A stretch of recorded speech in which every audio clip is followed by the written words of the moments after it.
We. There's no one else here making lessons, Adrian. Now you're talking to yourself.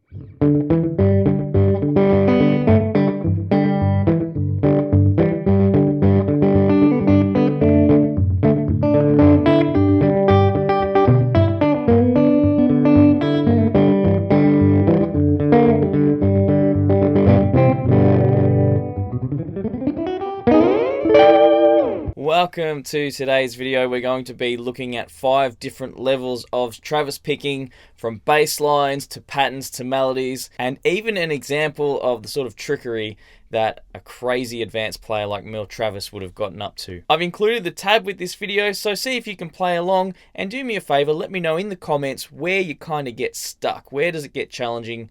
If I can figure out where people are at with it, I can put out more content to help. And of course, don't forget to like the video. And if you're new to the channel, subscribe, of course, because there's plenty more great content to come. So let's get into it. So level 1, bass lines. Number 1, we begin with this simple root 6 pattern. We're just holding an E chord. It goes 6, 4, 6, 4. Think of the strings as numbers, 6, 5, 4, 3, 2, 1. Root 6 means that we're playing a chord with the main note of the chord being on the 6th string. It's not uncommon to push through the 4th string slightly and occasionally play the 3rd string as well. It thickens up the sound a little. Number 2, we then try this alternate pattern more commonly used by the likes of Chet Atkins, for example. This one goes 6, 4, 5, 4. You might notice I pulse my left hand a little bit too. This gives us a little bit more of an accent. I also like to palm mute slightly for a lot of Travis picking stuff or Chet picking, but you can vary that as you like. Number 3, we have the root 5 simple pattern. You would see this in folk music, but not so much in traditional Travis or Chet Atkins stylings.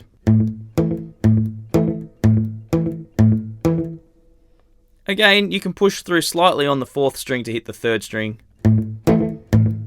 Sounds quite good. Root 5 obviously means that the root note is on the 5th string, so an A chord or a B7 chord, for example, would be a root 5 chord. Number 4, now we alternate the pattern from the 5th string.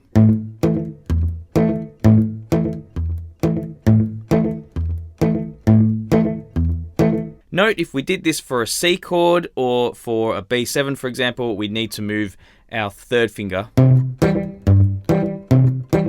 to get the correct note. Keep that in mind. One other thing that's worth checking out, someone like Merle Travis would do something like this. He would hold the bass note already and he would hit both strings. Just like that, even pushing through and getting the 4th and 3rd. So it's like double bass on each note. Not as in a double bass, but you know what I mean. This is a great sound. That's definitely more complex when we start doing patterns, but we'll visit a little challenge at the end of the video for that. Level 2, we now want to incorporate the fingers. Let's start with a pinch, like in exercise number 6. We'll be using the root 6 simple pattern for this and adding our 2nd finger.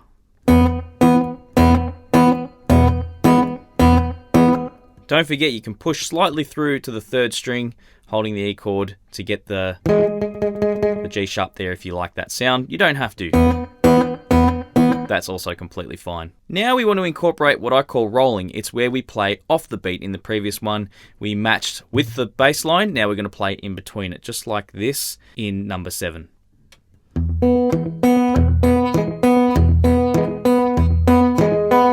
Play that as many times as you like. Let's go back to the pinch, but we'll do it with the A chord, the root 5. Now let's do the root 5 version of the roll.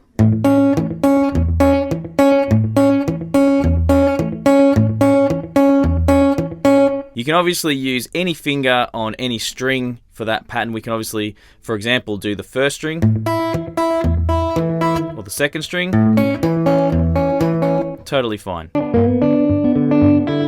Okay, level 3, we're getting into patterns. That's where we now start to combine these things. If you've managed to play along fairly fluently to this point, congratulations, keep up the hard work. It does get a little bit more challenging from here on. Number 10, example pattern A, root 6. You can see we are doing thumb, pinch, and roll. Watch this.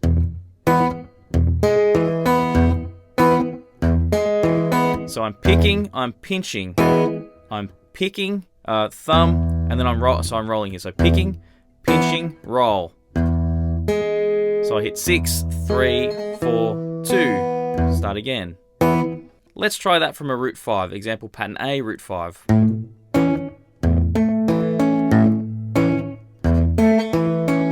Okay, number 12.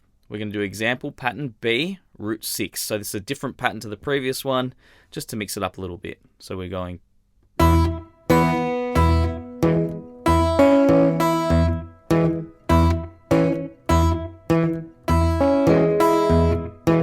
Again, up to you where you push through, or if you just don't on that 4th string, whatever you like the sound of, or whatever you get used to. Again, let's do the same pattern. So pattern B, but we're going to do it as root 5. Let's repeat it.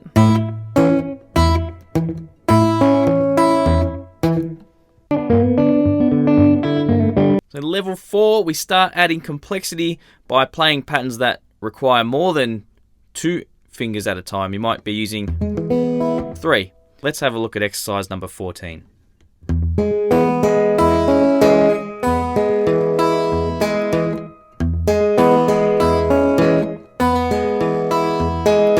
You can see in this one, the right hand is working a little bit harder with the index finger almost pedaling in between everything else that is going on. You really want to take this one slow and break it down. Number 15, this is just the same version of the last one, but from the root 5. So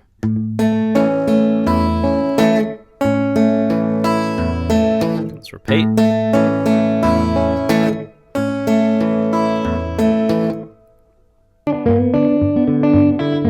So level 5, this is where we start turning this into melodies. I made a little tune for this for my thumb picking bootcamp course, which expands both into the easiest side and to the more complex side of the things I'm doing in this lesson. So feel free to check that out. I'll put the link below. It is available through my Adrian Whyte online, or you can purchase it separately, so check that out. 2, 3, 4.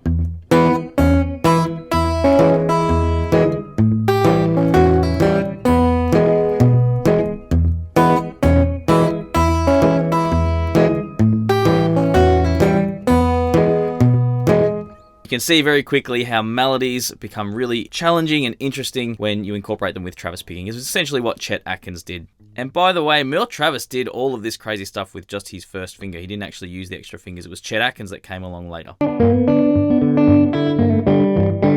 Okay, the bonus level, the whole Merle Travis thing, he did all kinds of tricky things with the left hand and the right hand. He also only used one finger. It was Chet Atkins who kind of came along and made the 3-finger style more popular. This one's just downright difficult.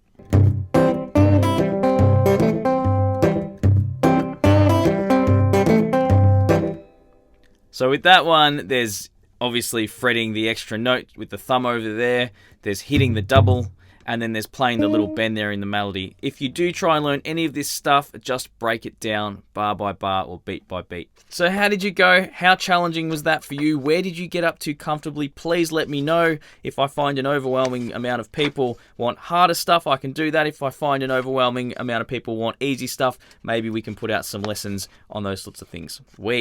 There's no one else here making lessons, Adrian. Now you're talking to yourself. By the way, I also want to suggest that when you work on any of this stuff, just tackle one note at a time, okay? Put these two together, play the one in the middle, put these two together, play the one in the middle, and just spend time getting it good before you progress. Couple of notes at a time. Don't try and just play the bass line and add the melody to the top. That's my biggest tip with that.